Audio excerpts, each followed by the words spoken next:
오늘 하나님 말씀 함께 나누겠습니다. 마태복음 10장 34절부터 39절까지 말씀입니다.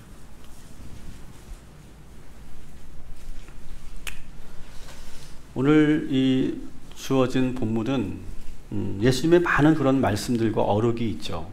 예수의 어록 해서 책도 발간될 만큼 예수님의 말씀은 우리 인류에게는 너무나 중요한 그런 메시지를 던지는 그런 말씀들이죠.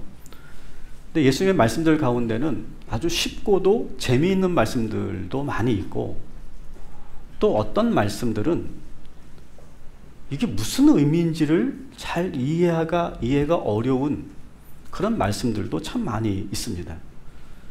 오늘 말씀, 우리가 오늘 보게 되는 이 말씀은 예수님의 말씀 가운데서도 가장 이해하기 어렵다고 이렇게 성서 해석자들도 전문가들도 말하는 그런 본문을 우리가 만나게 됩니다. 먼저 우리 한번 34절을 한번 같이 읽어보도록 하겠습니다. 시작. 내가 세상에 화평을 주러 온 줄로 생각하지 말라. 화평이 아니요 검을 주러 왔노라. 아멘. 자, 오늘 말씀을 보십시오. 예수님, 우리가 알고 있는 예수님에 대한 이미지가 완전히 무너지는 그런 말씀이에요. 우리는 예수님이 어떤 분으로 오셨다고 우리는 알고 있습니까? 배워왔습니까? 평화의 왕으로 오셨다. 그리고 세상이 줄 수 없는 평화를 주신다. 그리고 주님은 사랑이시다.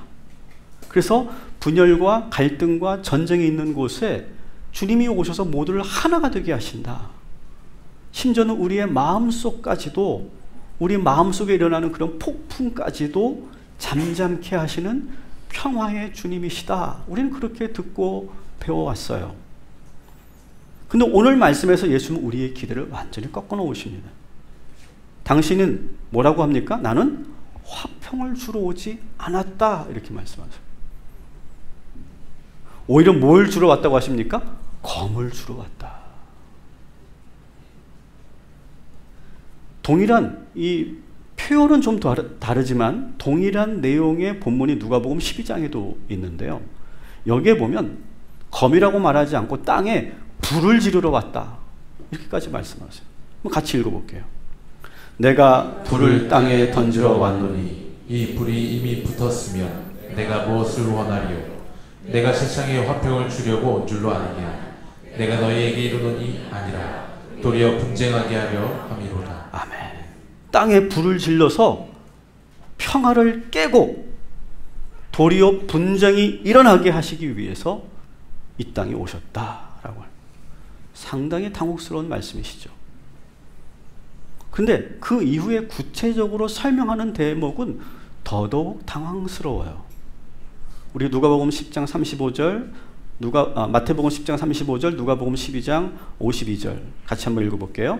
내가 온 것은 사람이 그 아버지와 딸이 어머니와 며느리와 시어머니와 불화하게 하려 함이니 사람의 원수가 자기 집안 식구니라. 이후부터 한 집에 5사람이 있어 분쟁하되 셋이 둘과 둘이 셋과 하리니 아버지가 아들과 아들이 아버지와 어머니가 딸과 딸이 어머니와 시어머니가 며느리와 며느리가 시어머니와 분쟁하리라 하시니라. 아멘. 가정 이야기를 하고 계시는데요. 가정에, 예수님이 어느 가정 안에 검을 던지고 불을 질러서 평화가 깨지게 하시겠다. 좀 더 구체적으로 볼까요? 아버지와 아들이 분쟁하고요. 어머니와 딸, 시어머니와 며느리가 불화하게 하신다. 제가 지금은 이제 철이 들고 이제 저도 나이가 먹어서 우리 아버지하고 잘 지내고 있지만, 제가 젊을 때는 아버지하고 사이가 참 안 좋았거든요. 근데 그게 제 때문이 아니고 예수님 때문이었던 거예요. 여기 며느리 시어머니 계시죠? 여러분이 사이가 안 좋은 게 누구 때문이래요? 예수님 때문이래요. 위로 받으시기 바랍니다. 아멘. 여기 혹시 교회 처음 오신 분들 잘 생각하세요. 예수 믿는 거. 이렇게 돼요. 당신은 지금 평화의 왕이 아니라는 거예요. 분쟁의 왕으로 왔다. 우리 이 말씀을 어떻게 이해해야 될까요, 여러분? 오늘 우리가 이 말씀을 이해하기 위해서 오늘 제가 제목을 좀 이상한 꼬부랑 글씨로 함께 했죠. 이게 영어도 아니고요. 프랑스어도 아니고 독일어도 아닙니다. 라틴어입니다. 거기에 보면 첫 번째 개념이 뭐냐면 팍스 로마나라고 하는 개념이에요. 팍스 로마나. 이 팍스라고 하는 것은 평화라고 하는 뜻이죠. 라틴어로. 영어로 peace입니다. peace. 그 다음에 로마나, 로마를 말하고요. 뒤에 NA가 붙어서 역격 혹은 소유격이 됩니다. 그래서 이것을 그대로 번역하면 로마의 평화라고 하는 뜻이에요. 이 개념은 신학 개념이 아니라 역사학적 개념입니다. 실제로 로마 제국은 아우구스투스 황제 이후 200년 동안, 그리고 그 사이에 5명의 아주 현명한 그런 황제들이 계속해서 등장하면서 최고의 전성기를 누립니다. 그 기간을 로마가 가장 평화롭고 가장 번영했던 시기였다. 이렇게 역사학자들은 말합니다. 가장 넓은 영토를 점령하고 정치, 경제가 가장 안정되고 풍요로웠고 문화적으로도 가장 융성했던 시기, 이 시기를 일컬어서 팍스 로마나라고 부르는 거예요. 이 로마의 평화 시대에는 누구도 대항할 수 없었어요. 왜냐하면요, 무시무시한 군사력을 가지고 있었기 때문에 그래요. 감히 어느 나라와 민족도 로마에 맞설 수가 없어요. 그래서 로마 군단이 등장하잖아요. 로마 군단이 들어가는 곳은 언제나 조용했어요. 그림에서 보시는 것처럼. 황제가 말을 타고 그리고 로마 군대가 탁 대기하고 있으면 그 사이로 지나가면 그 어떤 나라도 그 어떤 족속도 함부로 할 수 없는, 오히려 군단이 들어간다는 소식을 들으면 모두가 문을 걸어 잠그고 공포에 질려서 로마 군대가 지나가기만을 바라는 시대. 로마 군인이 지나가다가 힘없는 백성의 재산을 빼앗거나 여자들을 강제로 끌고 가도 남자들을 노예로 잡아가도 아무 말도 못하는 시대. 마을은 그래서 온통 조용해지는 시대. 그래서 그 마을을 처음 온 사람들은 야, 이 마을은 참 조용하고 평화롭구나 라고 착각할 정도로 그렇게 평화로운 시대. 다른 나라 족속들이 서로 분쟁하고 싸우다가도 로마 군대가 들어온다는 소식을 들으면 모두가 칼과 창을 내려놓고 그 로마 군대를 맞이해야만 하는 그런 시대. 여러분, 이게 진정한 평화일까요?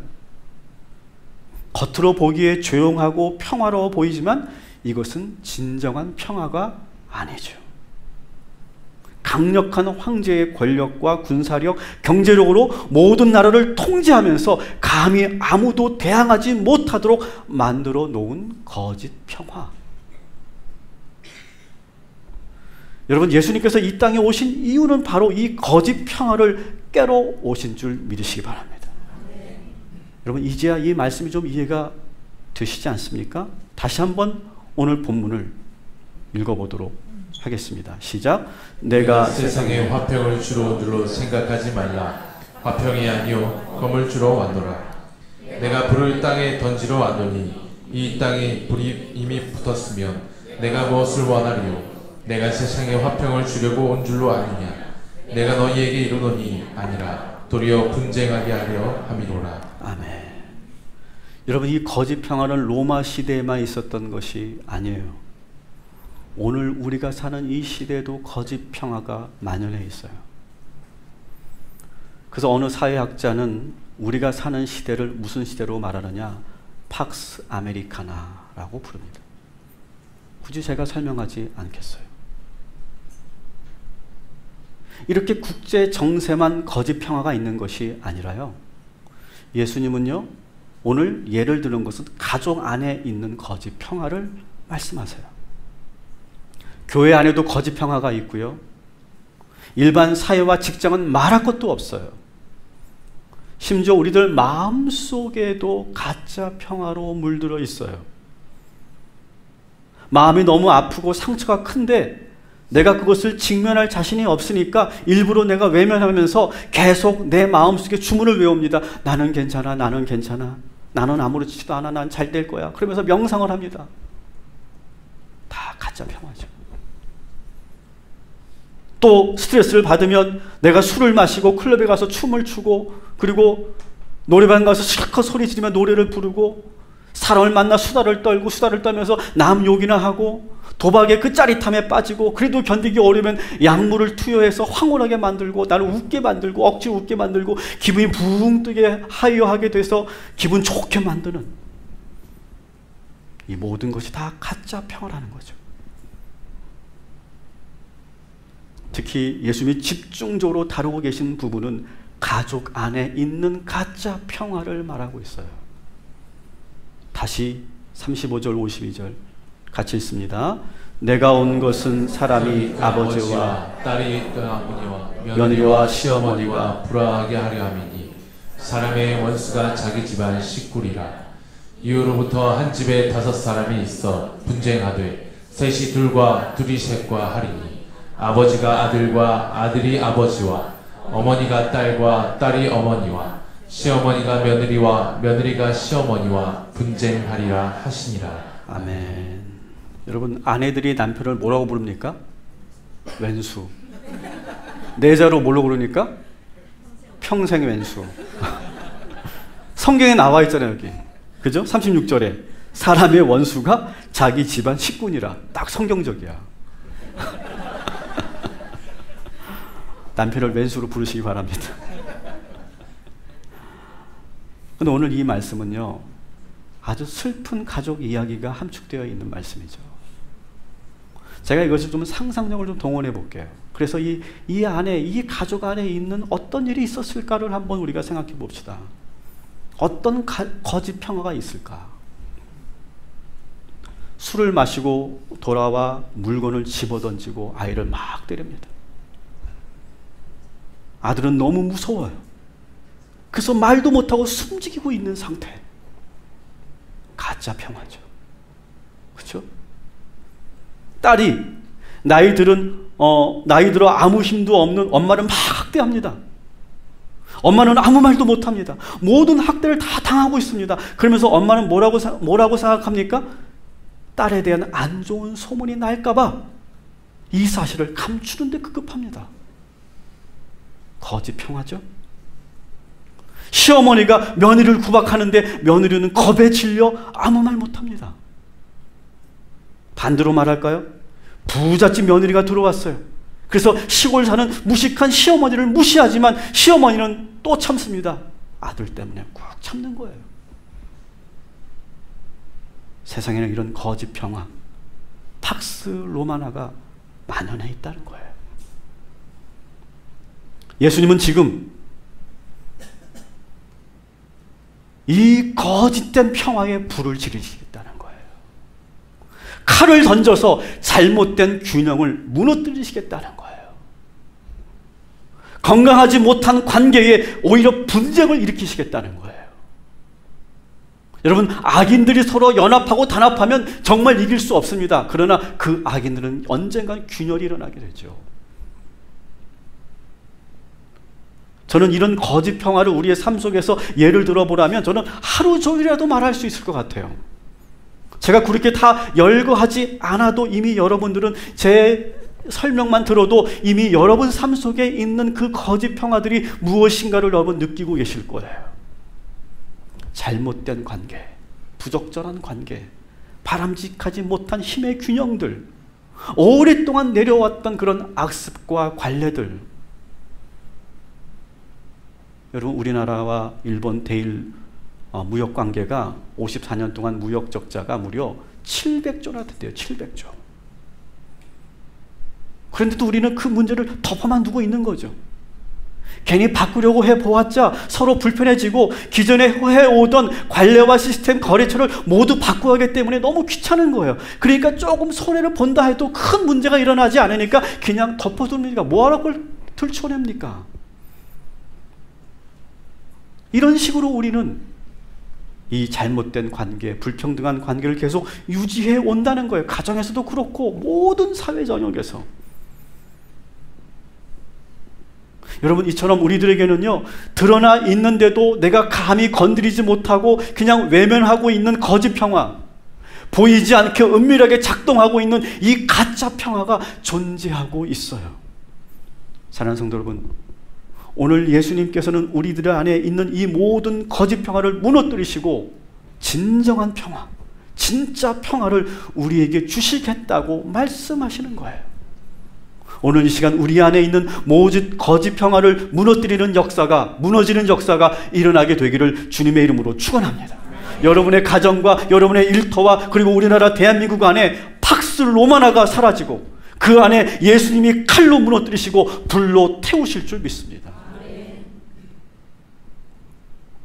그 이후에 주님이 우리의 삶으로 들어오셔서 비로소 세상이 줄 수 없는 평화를 이루신다는 거예요. 요한복음 14장 27절 같이 읽습니다. 평안을 너희에게 끼치노니 곧 나의 평안을 너희에게 주노라. 내가 너희에게 주는 것은 세상이 주는 것과 같지 아니하리라. 너희는 마음에 근심하지도 말고 두려워하지도 말라. 아멘. 여러분, 이 팍스 로마나와 대비되는 말이 있어요. 그것이 바로 뭐냐면, 따라합시다. 팍스 크리스티나, 그리스도의 평화라고 하는 말이에요. 팍스 로마나는 황제의 권력으로 억압하며 만든 거짓 평화라면, 팍스 크리스티나는 예수 그리스도의 사랑, 십자가의 희생으로 드러난 세상이 줄 수 없는 진정한 평화를 말해요. 예수님은 로마가 지배하던 이 유대 땅에 거짓 평화를 물리치시고 진정한 평화를 이루려고 하셨다는 거예요. 여러분, 오늘날에도 예수님은 잘못된 균형과 잘못된 관습과 잘못된 그런 모든 그러한 관계에서 그 가짜 평화를 물리치고 그리스도의 평화를 이루려고 하세요. 그래서 사실은 우리 인류의 역사를 본다면 어떤 역사냐? 이 팍스 로마나와 팍스 크리스티나가 항상 충돌하는 역사예요. 여러분, 누가 이길까요? 예수 그리스도가 만드신 진정한 평화가 이 세상의 모든 스트롱한 이 거짓 평화를 이기게 될 줄 믿습니다. 이 땅의 진정한 평화의 왕은 오직 예수 그리스도이세요. 오직 주님만이 우리에게 진정한 평화를 주세요. 세상에 줄 수 없는 평화, 팍스 크리스티나가 우리의 모두에게 임하게 되기를 주님의 이름으로 축원합니다. 근데 여러분, 정말 예수님이 주시는 진정한 평화를 여러분 진짜 원하세요? 진짜 원하세요? 잘 생각해야 돼. 잘 생각해야 돼. 지금 제 의도를 알고 지금 무조건 아멘 해야 돼. 정말 원하세요? 여러분, 유대인들은요, 메시아가 이 땅에 오셔서 평화가 온다고 믿었어요. 근데 이 평화가 오기 전에 반드시 있어야 할 것이 있다는 걸 유대인들은 알고 있어요. 우리 그리스도인들이 알고 있어야 될 개념이 하나였어요. 따라합시다. 메시아적 환란, 메시아닉 팽이라고 부르죠. 이게 뭐냐면, 마치 산모가 아기를 낳을 때 마지막 그 해산의 고통을 하잖아요. 해산을 안 해봐서 난 몰라요. 근데 여자들은 알잖아. 남자들은 몰라. 반만 알아. 근데 어쨌든 해산의 고통 있잖아요. 메시아가 이 땅에 오실 때 땅이 흔들리고 불바다가 되고 칼과 창이 난무하는, 그래서 기존 질서가 무너지고 혼란이 일어난다는 거예요. 그러나 이 혼란은 오래가지 않고 결국 모든 것이 정리되고 수습되면서 진정한 이 땅에 평화가 찾아온다, 이렇게 믿었던 것이 유대인들이에요. 이 메시아적 혼란, 예수님 바로 그 예수 메시아시죠. 여러분, 근데 이것이 유대인들만 그렇게 생각하는 것이 아니라 우리는 이미 살면서 이런 일들을 많이 경험하고 살아왔어요.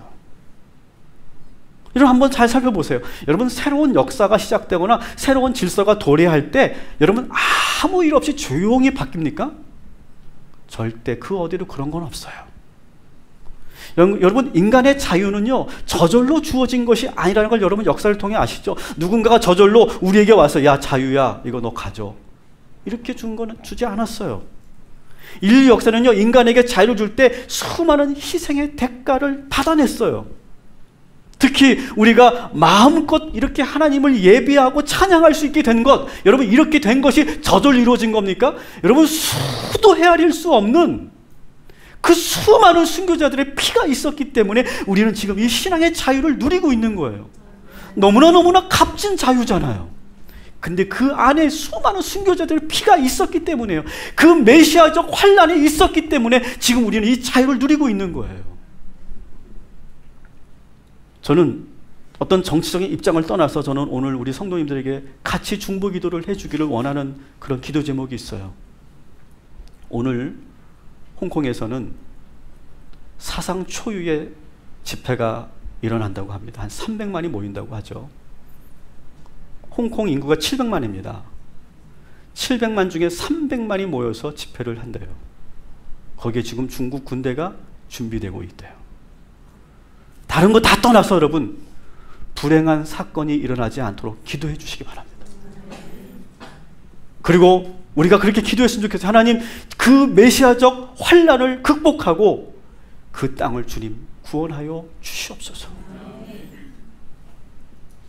여러분, 우리 가정에 복음이 들어왔던 순간도 한번 보세요. 메시아적 환란이 있었죠. 여러분들이 처음 예수를 믿으신 분들 계시고, 여러분 가족 가운데 누군가가 예수를 처음 믿으신 분이 계실 거예요.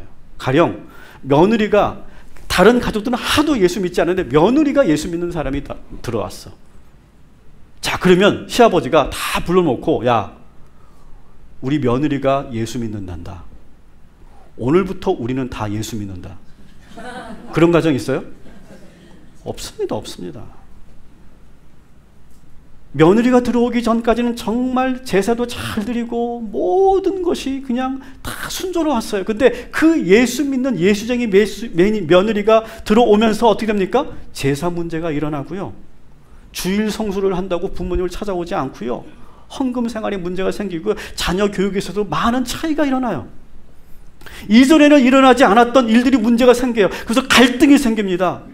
의견 차이 때문에 서로가 시끄러워지기도 합니다. 그 가정에 지금 불과 검이 임하고 있는 거예요. 근데 그 며느리가 끝까지 포기하지 않고 믿음을 지키며 그렇게 시간을 보내면 서로가 그 가운데 서로가 싸우고 서로가 끊임없이 대화를 하는 거예요. 부부 싸움도 하고 대화도 하고, 대화인지 부부 싸움인지 모르게 계속 그렇게 하게 되는 거예요.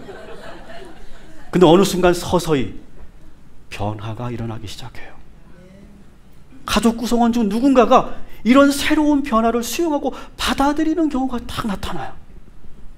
그러면서 처음에 동의하지 않았던 시아버지가 인정을 하고, 남편이 동의하고, 동생들이 따라주면서 어느 날 아버지가 이렇게 선포하죠. 이제부터 우리 집은 추도 예배로 바꾼다.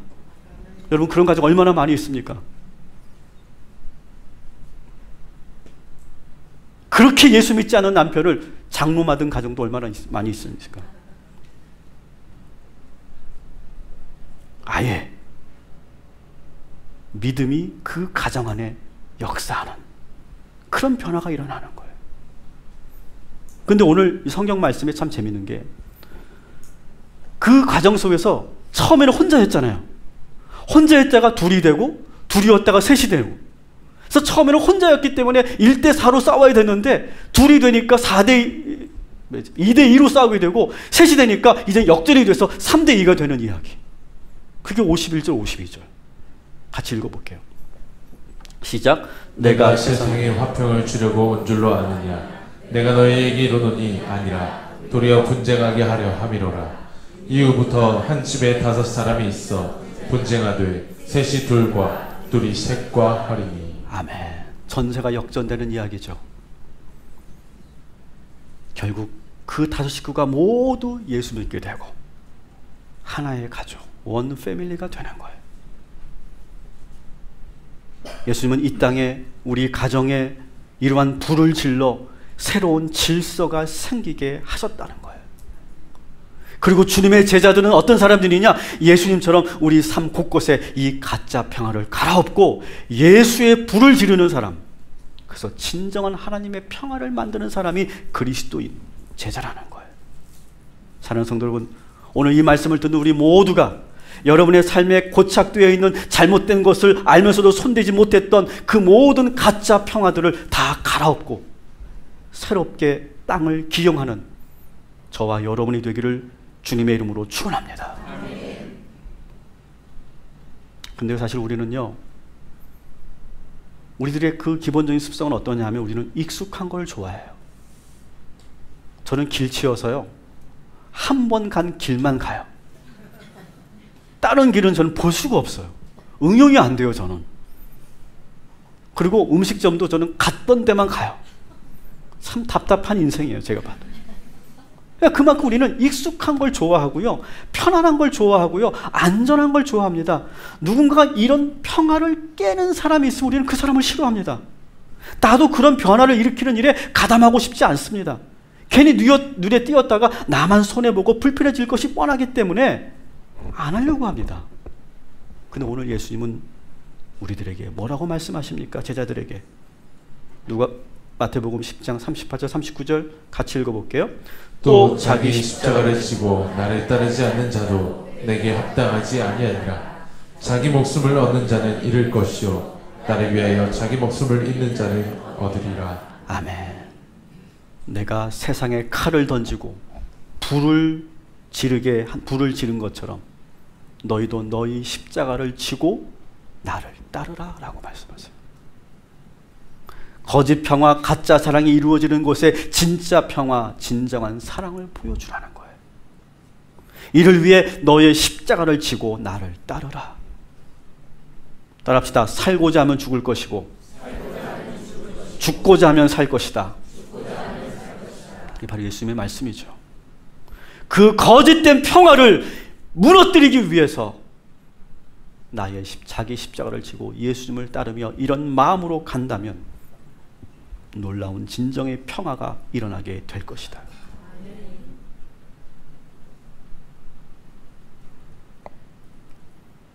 제가 말씀을 이렇게 준비하면서 좀 약간의 반성이 좀 됐어요. 뭐가 됐냐면 자꾸 여러분들에게 좀 이렇게 부담을 되는 제가 말씀 자꾸 전하는 것 같아요. 저는 제가 옳은 말을 했으면서도 자꾸 여러분이 부담을 주면 전 죄책감을 느끼는 좀 그렇게 나약한 사람이에요. 자꾸 제가 옳은 길을 따르라 그러고 정의의 길을 가라 그러고 오늘은 또 주님이 순종한 십자가 길을 가라고 하고 제가 자꾸 그러는데 여러분 사실 이게 내가 결단한다고 해서 되는 게 아니고요. 내가 의로워서 되는 게 아니고요. 내가 판단해서 그렇게 가는 게 아니에요. 하나님께서 우리를 가게 하십니다. 성령님이 우리에게 계속 감동을 주시는데 어떡하겠어요? 그럴 때가 있어요, 여러분. 예수님의 말씀이 계속 우리의 귓가에 들리게 되고 상황이 나를 그렇게 몰아가게 될 때가 있어요. 이때 우리가 해야 될 일은 뭐냐? 나의 이 십자가를 받아들이라고 하는 거예요. 이거는 무조건 순교자가 되라고 하는 말이 아니라 내 몸과 마음을 다 주님께 맡기라는 거예요. 주님께서 쓰시도록 나를 맡기라는 거예요. 여러분 물속에서 우리가 발버둥을 치면 점점 빠져들듯이 그때는 우리가 힘을 빼고 다 맡기는 거 아니에요? 그 물에? 마찬가지예요, 여러분. 주님께서 우리를 이끄시고 마음대로 사용할 수 있도록 내가 나의 십자가를 지고 그대로 따라가면 하나님께서 우리를 통하여 놀라운 일을 이루신다는 거예요. 그때 여러분 한 가지만 우리가 부담을 느끼셔야 돼요. 계속 말씀했죠. 메시아적 환란이 찾아올 것이다. 새로운 길을 걸어가는 우리 모두에게 많은 어려움이 찾아올 수 있어요. 위기처럼 보이는 일들이 일어날 것이고 상황은 실패한 것처럼 보일 거예요. 여러분 혹시 여러분 가운데 지금 시련을 맞고 계신 분들이 계십니까? 오늘 이 시간 분명하게 이렇게 선포하시기 바랍니다. 따라합시다. 나의 환난은 메시아적 환난이다. 여러분 그렇게 믿으시기 바랍니다. 나는 지금 이 환난을 극복하고 나면 나는 새롭게 될 것이다. 우리 가정이 새로워지게 될 것이다. 우리 기업이 새로워지게 될 것이다. 우리는 지금 메시아적 환난을 경험하고 있다. 이 혼돈이 지나고 결국 모든 것이 새롭게 될 줄 믿습니다. 팍스 크리스티나, 그리스도의 평화가 우리들에게 찾아올 거예요. 말씀을 정리하면서 제가 여러분들에게 하나의 오늘 말씀을 제가 요약해서 하나의 프로세스를 여러분들에게 소개합니다. 이걸 가지고 제가 이 키워드를 가지고 다시 한번 설명해 볼게요. 여러분, 거짓 평화를 여러분 눈 감으시 마시고 이 거짓 평화에 만족하지 마시기 바랍니다. 주님은 이 거짓 평화에 불과 검을 던지신다고 그랬어요. 그래서 오히려 이 거짓된 평화에서 분쟁과 혼돈이 일어난대요. 근데 이 혼돈을 두려워하지 말고 걱정하지 말래요. 이것은 메시아적 환란이라고 말씀하세요. 이 메시아적 환란 속에서 우리가 해야 될 일은 뭐냐? 나의 십자가를 지고 예수님의 길을, 예수의 방법을 따르는 거예요. 그럼 어떻게 될까요? 진정한 평화, 예수 그리스도의 평화, 팍스 크리스티나가 우리에게 임한다는 사실이에요. 여러분, 저는 그렇게 기도해요. 그 홍콩 땅도 지금 메시아적 환란을 겪고 있는 것이고, 지금 우리나라도 메시아적 환란을 겪고 있는 줄 믿습니다. 여러분의 기업도 그렇고 여러분의 가정도 그럴 거예요. 여러분의 관계도 그럴 거예요. 그러나 여러분 절대 포기하지 마시고 예수님이 가셨던 그 길로 그대로 따라가세요. 그러면 여러분에게 진정한 세상이 줄 수 없는 평화가 우리 모두에게 임하게 될 줄 믿습니다.